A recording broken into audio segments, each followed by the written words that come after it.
All right, exercise 9F is your core of chapter 9. So what is it? It's called conditional probability. What you've been doing from year 7 to 10, technically it is the opposite of conditional. So it's unconditional probability. We just don't call it that, right? So what is conditional probability? It is when you're looking for the chances of an event, say event B, so remember event is whatever you're looking for. Let's say the chance of getting event B, what's the chance of it if you know that some event A has already occurred? Now that sounds very confusing, but in another way would be like, instead of me asking, what's the chance of it raining today, right? That's like, what's the chance of it raining? So that's event A. But imagine I asked you, what's the chance of it raining today if yesterday rained? You see, does yesterday have an effect on your decision? It's like flipping a coin. If I told you the last 3 goes was tails, and then I ask you, what's the chance of getting tails now? Do you get this sense like it's going to change your probability? Because that's how gamblers feel when they go in and it's like, is it red or is it black or is it large or small? If they see on the screen that it's like small, small, small, small, small, then they feel as if the next probability must be different. Do you get what I'm trying to say there? Yeah, so that chance of something occurring seems to have been affected by something before. Now, the reality is that when you're gambling, there is no dependency on what happened before. Every round that you play is a new round. That's the thing. But as gamblers, you get this sense that, oh, come on, it's been 10 in a row that's small. Surely this time it has to be big. I'm putting all my money in big, right? But the chances are still the same. It's just that you emotionally feel that the chances are different. That feeling that you're describing, that's what we call conditional probability, because there are things in life where something that has occurred does affect the chances of you in the next event. An example that I used to make up for my students is that if every day I walk down a particular route, right, and one day I tripped over a rock. So the chances of tripping over a rock could be 1 in a million, right? But after I trip over that rock, it's likely that the next day, when I walk that same path, that the chance of me tripping over that rock is less. I mean, if it's still the same, it means I just never learned my lesson. And if it increases, it means I'm pretty dumb, right? That I keep going over and over and I don't learn my mistake. So likely that the chance of what had happened now will change my chances for later. So that means whatever happens before, so here, when you draw out your tree diagram, that's the best way of sort of illustrating it. The first event, which we call event A, where is it again? Some event A that has already occurred, we're saying that's the thing that happened first. And whatever that happened first has a condition or affects what will happen next. Okay? Unlike flipping a coin, every time you flip a coin, it actually doesn't matter. Every time you flip a coin, it's still half. You flip it first time, it's still half. Flip it the second time, it's still half. Even though emotionally you feel as if there's some connection before. Right? So that's what's going to be the connection between 9F and 9G. 9G is called independent events. It's literally the opposite of each other. So you're either proving that they are connected or they're not connected. That's the idea of conditional probability. Okay? Now, this is the rule for your conditional probability, which I'm going to highlight here. This is very important. And once you understand the concept, you understand what this actually is or what it represents. Do you remember I showed you in the last lesson and the things that you've learned since year 7 to 10? The multiplication rule. I gave that to you last session. What was the multiplication rule again? Does anyone remember? Probability of A intersection B is equal to? What was it again? What's the multiplication rule? Anyone remember? This is the one that Anthony was talking about when I started introducing about tree diagrams. Probability of A intersection B is equal to... Anyone want to have a go? Oh, all right. Well, I'll write it down. Previous lesson I wrote probability of A times probability of B will give you the intersection. Now, for those who don't recognize that rule, if I drew out a tree diagram, it probably would jog your memory. What you did back in year 7 to year 10 would something like this. Flip a coin for the first time, you get either heads or tails. Then I say, if you flipped it twice, you'd say heads, tails, heads, tails. But then when I ask you, what's the chance of getting heads first, then tails second? So I'm asking, find the probability of getting heads first on the first go and tails on the second go. A lot of you would tell me multiply these two probabilities together.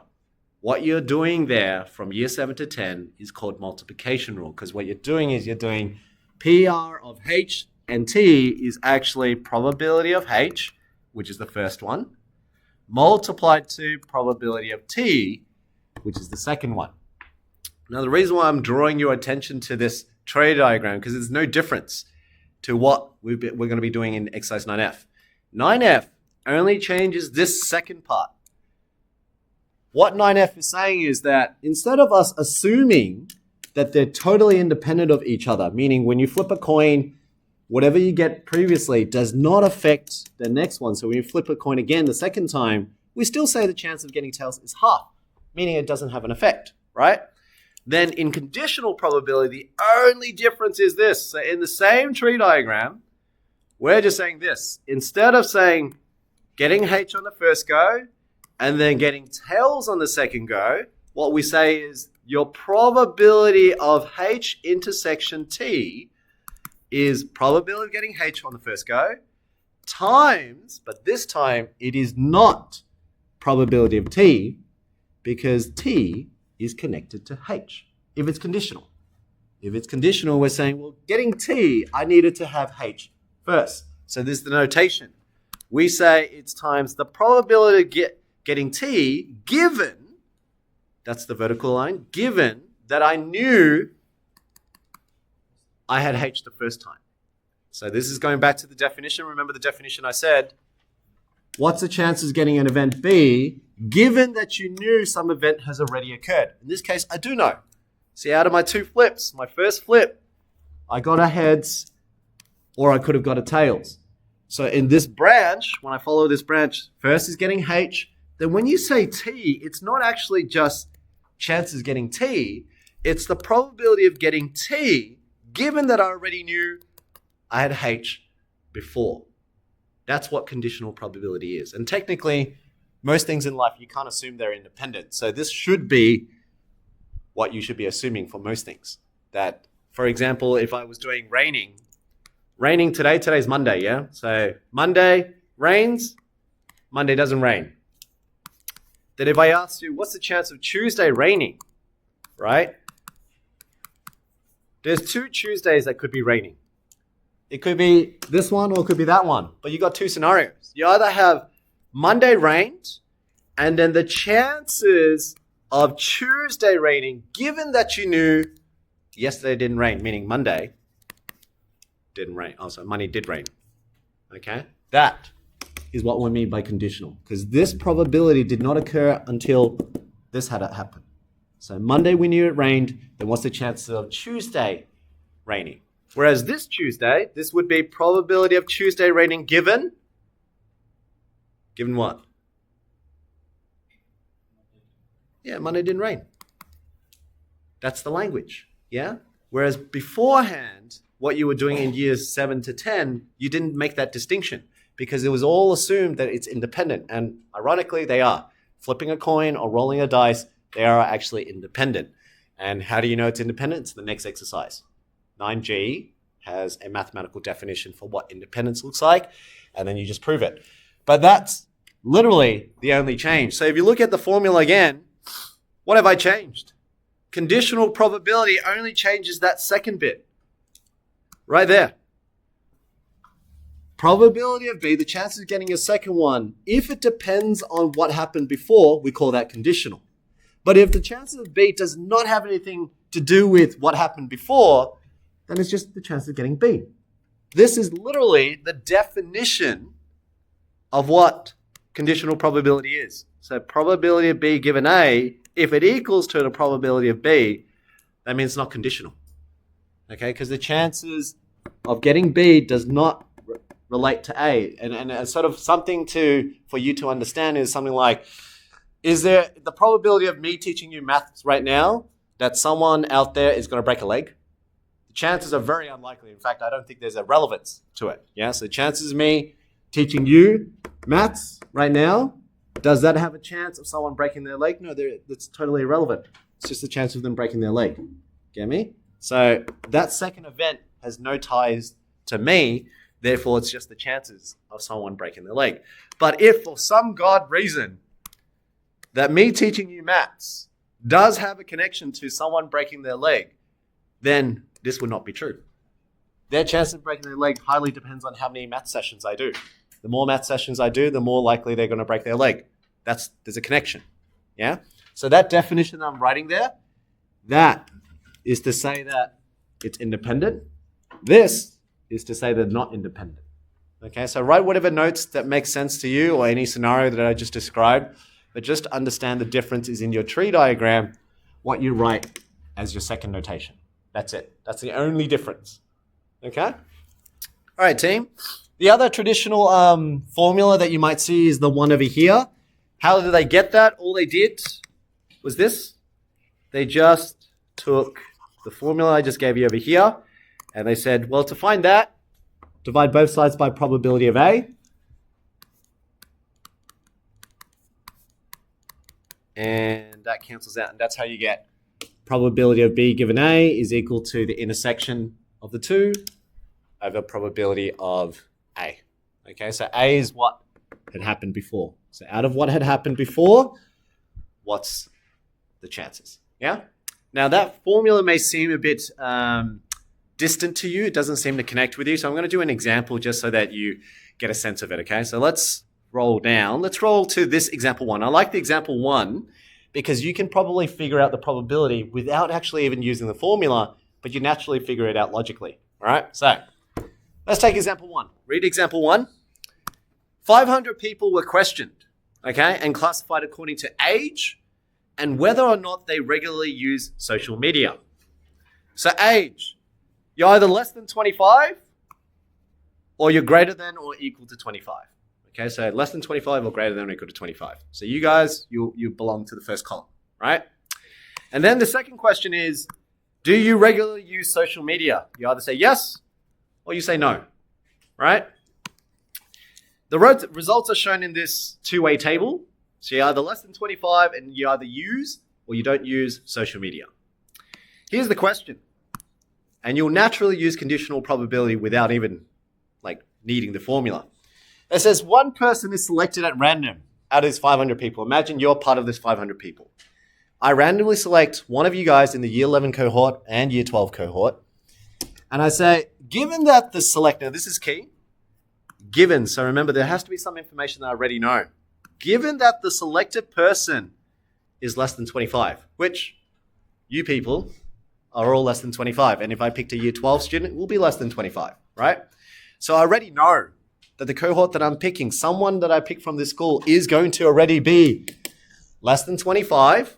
Remember, out of those 500 people, there are some people that are more than 25 and then some people are less than 25. I already know a fact. I know they're less than 25 already. Then I'm asking, what's the chances? If I already know this person's going to be less than 25, then what's the chances of them picking someone that regularly uses social media? So let's say what I'm saying. I'm saying, what's the chances, the probability of picking someone that would say yes to using social media, given that I already know they're definitely going to be less than 25?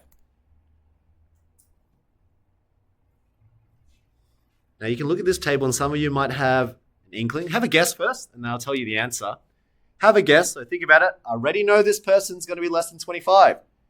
I'm asking you, what's the chances of picking someone that will use social media regularly? So would answer yes and is less than 25. What's the chances? Have a think, because it's likely you're doing the conditional probability without realizing. We all got an answer, just in our heads or on paper? All right, here we go. This is all I have to do on a logical basis. It does not make sense to say out of the 500 people that 200 people said yes. Why? Why is this one wrong? Why is it not 200 over 500? What's the problem with the 500?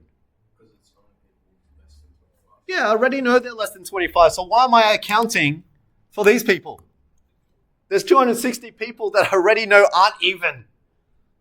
It doesn't even matter if they said yes, 100. The fact is that they're not even 25, right? They're not less than 25. So why am I counting them in the chances? I already know that out of those 500 people, I already know one fact.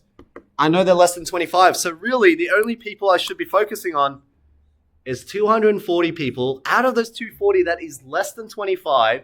Now I'm interested in, well, what's the chances of picking someone that said yes? So the answer is still 200 because you're less than 25 and you said yes, but the difference is it's not out of 500 anymore.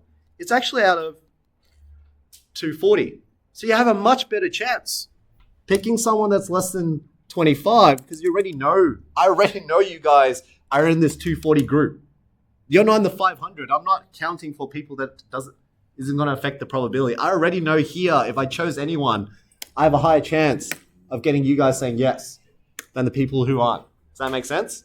So the probability, if you notice here, what have we just done? We literally just did probability of less than 25 and, so intersection of yes and 25. And then I've actually done the probability of being less than 25 because these are the total people that is less than 25 is 240 out of 500. True? So if you put it together, you'll see that you actually use the formula without realizing this is your PR A intersection B, and that's your PR of A that actually had occurred beforehand. You see, if you actually put it all together, chances were 200 out of 500, they would have said yes, and less than 25. And on the bottom is the probability of you being less than 25 was 240 out of the 500. Now that looks like a nasty fraction. But if you did 200 over 500, and this symbol here means divide, 240 over 500, what do you do when you divide fractions again? Yeah, you flip. It's the KFC method, if you haven't heard of it. My year 8s keep talking about it. Keep the first one, so keep the first fraction, flip the second, and then change the sign. So flip the second fraction, and so it's 200 over 500 times 500 over 240, and naturally, those cancelled out, and you get 200 over 240. But hands up, who actually went through that method to get 200 over, oh, you did. Well, there you go. You didn't have to do it. You can use logic, which those who actually got 240 on the bottom, you use logic to get there. This is the mathematics formula if you didn't understand the logic. Okay, so what's hard about it is getting your head around what's conditional and what does that mean. I find it's most easy to understand if you picture it.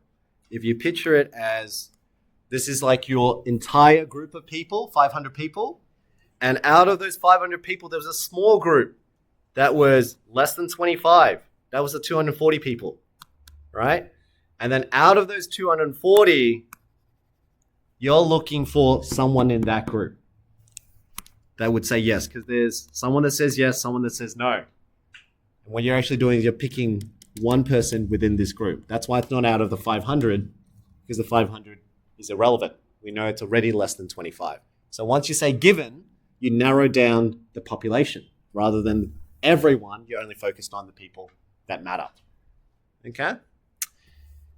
In a nutshell, if that scenario didn't make sense, but you kind of got the inkling of what I'm trying to say, that's the beginning of conditional probability. As you're doing the problems, as I show you, especially by the second session, you'll totally get how to do it.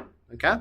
Let's do a second example now where I'm not going to use logic and I'm just going to apply the formula, and that's just something that you can memorize and keep following. Yeah?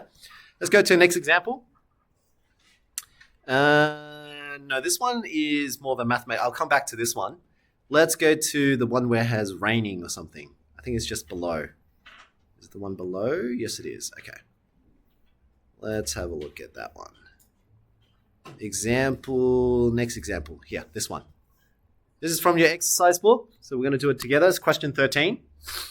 It says, the current football fixture has a local team playing at home for 60% of its matches. Okay? When it plays at home, so this is key, when they play at home, so play at home, team wins 80% of the time. When they play away, the team wins 40% of the time. Let's illustrate. I find the best way to illustrate this is using a tree diagram. Okay, so here. In the first scenario, you know one fact. They are either playing at home or they're not. So you write it in, home or not home. So you're either playing away or you're playing at home, right? But what's the chance of you playing at home, according to the information that's given? What's the chance of you playing at home? 60%. Very good. Because it says here, team playing, fixture has a local team playing at home for 60% of its matches. So we know 60% of the time, they'll play at home. So how much of the time would they not play at home then? If 60% of the time they play at home, then 40%. There's 40% chance that they don't play at home. That's the first event. So that's one of the things you know.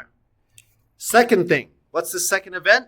Well, then you either then win. If you play at home, so if you played at home, we know if you played at home, the chance of you winning is now 80%. But that also means that you have a 20% chance of not winning.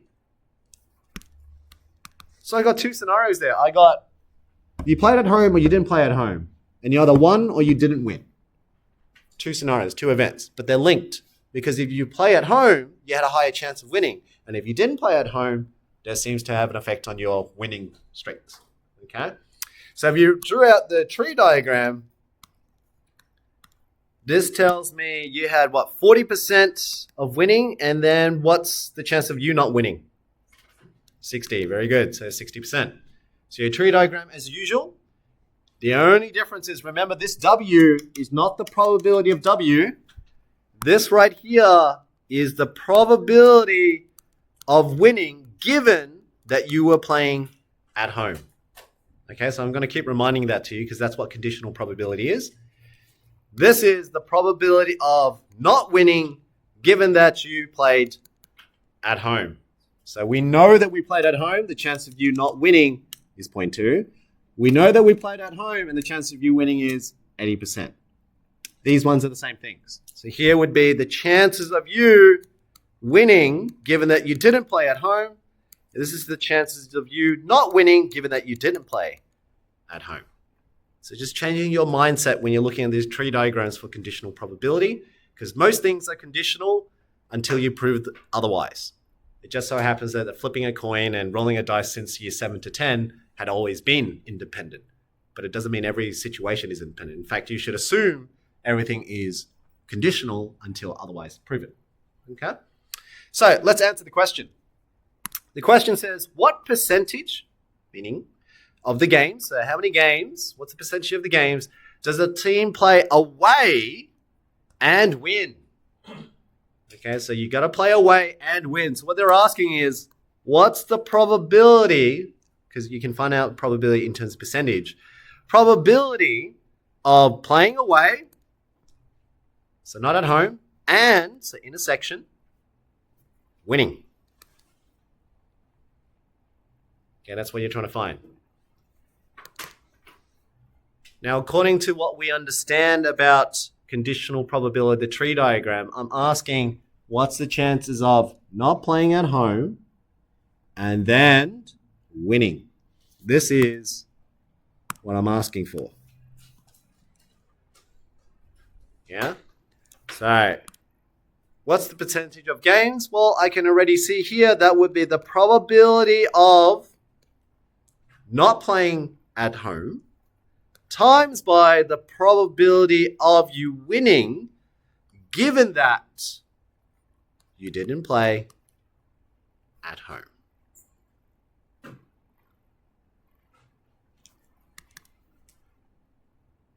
Let's work that out. Probability of not playing at home. Well, I had 40% chance of not playing at home. But then the chances of me actually winning when I don't play at home, I only have 40% chance of winning again. So really you're looking for 40% of 40% because you're saying there's only 40% chance of winning if you played away, but then there's 40% chance of you playing away. So hence you're doing 40% of 40%. That's what that represents. Okay? 40% of 40%, the same thing as 4 over 10 times 4 over 10. That's the same thing as saying 16 over 100, which is the same thing as saying 16%. I mean, you could type on a calculator, but I'm just doing it as a fraction form. 16%. So 16% of the games would be played away and you win.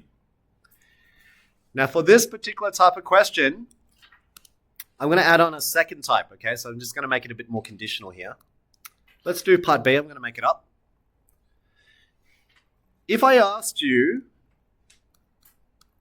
what's the chances of you winning overall? What do you have to do here? How do you find the chances of winning overall based on these statistics?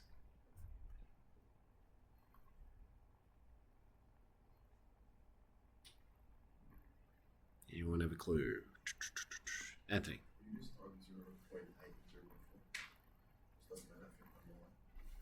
Oh, you almost got the right idea. You looked at the two correct branches. You were looking at this one, and you were looking at that one. True? But the result of getting a 0.4 and a 0.8 comes from the fact that you needed to find that out first. And then to get this part, you'd also need to find out that bit, because this doesn't come independent of that. True? So you are correct. You need to find the chances of playing at home and winning. But then you also need to find what's the chances of you playing away and winning, and then put them together. So you aren't wrong. It's just how we language or mathematic it. Okay, so let's put it all together. You are correct. It is probability of you playing at home and winning, plus what's the chance of you playing not at home or away and winning. Now to work out each one, well, that one was 60% of the time you're going to play at home, and you got 80% of that, 80% chance of that 60% to actually win. So this would be 0.6 times 0.8 plus chance of you playing away is 40% of the time. And then you got 40% of that chance of winning. That's how you would find the total probability of you winning at all. Okay, so that's what this exercise is going to be doing. They'll have some questions like that. And you need to, I find that drawing the tree diagram is the best way to help you answer the questions.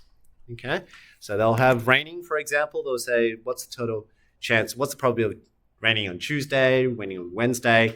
And you have to follow that pattern of the tree diagram.